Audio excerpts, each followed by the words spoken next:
Tiwala ang Philippine Exporters Confederation na hindi gaanong makakaapekto ang nagdaang kalamidad sa export sector. Sa katunayan, napanatili ng mga negosyante ang mataas na record. Si George Bandola ang ating tagapagbalita.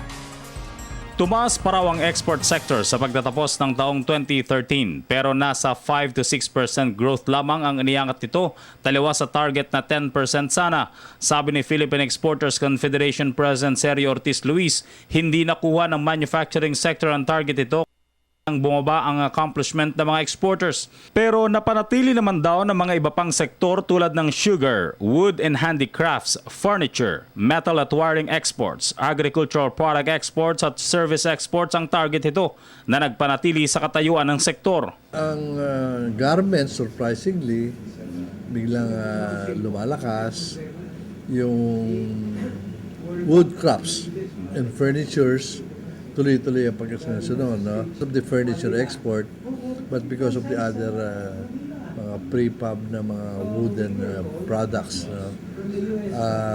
Plus yung medyo resilient itong exporters natin ng furnitures because they are servicing the local market. Sa 2013, maglalaro lamang daw sa $3 billion ang total export growth at $55 billion na export revenue imbes sa sanay $60 billion.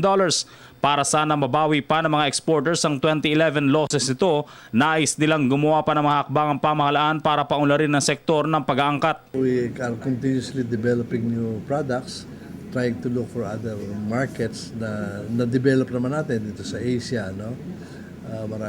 Dati halos wala tayo export dito sa Asia, ngayon medyo malaki. And hopefully, sana mag-invest ang gobyerno sa product development tsaka promotion of export kasi halos wala tayong ina-allocate na pera rito.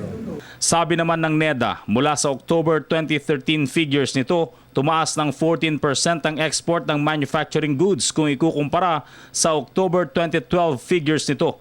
Samantala, hindi naman daw nakaapekto ng malaki sa sektor ang pananalasa ni Yolanda, kaya gumagawa na sila ng paraan ngayon para matulungan ang ilang exporters sa Eastern Visayas region.